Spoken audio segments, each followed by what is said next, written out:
Hey guys, it's Akin with the Fiddle Fig Plant Resource Center, and today I want to talk about something a little bit different, and that is a good alternative to a fiddle fig. Now, I know a lot of you out there maybe have some problems with your fiddle fig, or maybe you've lost a few fiddle figs like I have, and you're looking for something a little bit easier that still gives you some of the same aesthetics and some of the same properties. First of all, let's talk about why you would want to use something different than a fiddle fig. So, number one is fiddle figs are expensive, right? They're very popular, but there's a lot of demand, and so they can be pretty expensive.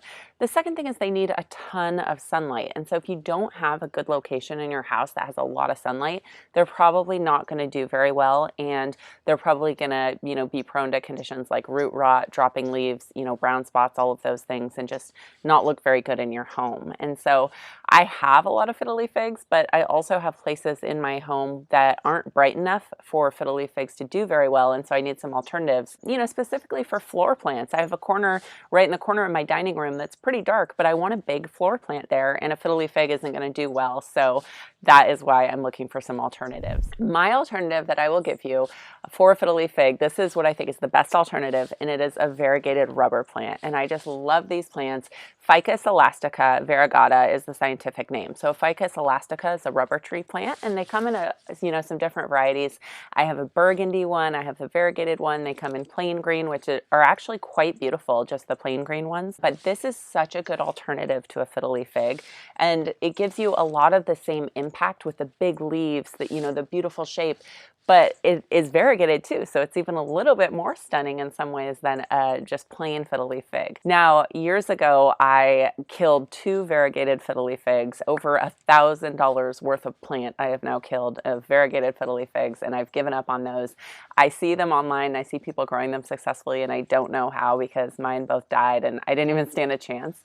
So I've given up on those, but this is such a good alternative to a variegated fiddle fig, but it is so easy to grow. You will have no problems with these plants. Let's walk through some of the needs of this plant. So first of all, being a ficus, their needs are very similar to a fiddle fig, but they're just a lot less fussy. They need a lot of light, but not as much as a fiddle fig. So they like bright light, they like, good indirect light. You don't want to put them in full sun, otherwise they'll burn, but you can really put them, I would say, in a much darker corner than you could put a fiddle fig, and they'll still do pretty well. So I would say indirect light is fine. They probably wouldn't do too well in low light, but I also have a few of them outdoors, so they do really well in very, very bright light, though not in direct sun or they will burn. As far as water, it's really about the same requirements as a fiddle fig. They like to be dry. They don't like to be overwatered. I water this one probably once a month. I just ignore it and it does great. And so, on a moisture meter, if you insert the moisture meter 2 to 3 inches down, about halfway between the trunk of the plant and the exterior of the container, it'll want to be a 3 or a 4 before you water again, which is pretty dry. They like a well-draining soil. Our fiddle fig potting soil is perfect for these ficus varieties, for all ficus varieties, but especially for these. So that's a good option to just get a fast, well-draining soil, water it, once every 2 to 3 weeks, and just kind of ignore it. As far as temperature and humidity, they like warmer temperatures, but they're okay going down to freezing. So I have one outside. It got to 34 degrees here in San Diego last night, and my burgundy ficus elastica looks fine. Several times it's gotten almost down to freezing, and all of my outdoor ficus have been okay. So you can really go pretty cold. They like it a little warmer. They won't grow as fast or be as happy in the cold, but they'll do okay, which is a good consideration. And then, of course, they like it humid, but they're not super picky. They can go down to, 35% humidity and do just fine.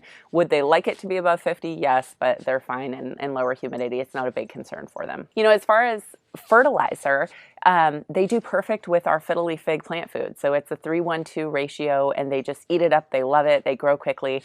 The thing that I just love about these varieties is they actually come with some pink or purple hues, and you can look and buy plants. Some of them get very, very pink. Some of them get kind of a purple. I just think they're great. Obviously, the ficus elastic burgundy gets these deep red colors, and it's an almost kind of dark green black colored plant. So I really think it's a good option. I was talking to a feng shui specialist, and I was asking her, what are the best plants for feng shui in your home? And she told me that, there are some plants that are very good, like a money tree, for example, but the best plant is a healthy plant. And so if you're having problems with your plant and you don't feel like you look at your plant and it looks healthy and it's thriving and it makes you happy, just, move on to something else, to something that will do really well and give you a good relationship and build your confidence in your plant. And then you can always move on to harder varieties later. And so that's why I recommend, if you're a novice, if you don't have a lot of light, if you're struggling with your plant, if you just want to start on something that's going to build your confidence, check out my friend here, the variegated rubber tree. I love it. I think it's beautiful. Give this video a thumbs up if it was helpful for you, and I can give you some different fiddle leaf fig alternatives in future videos. If you liked this one, please subscribe to our channel, and we can't wait to see you soon. Thanks for watching.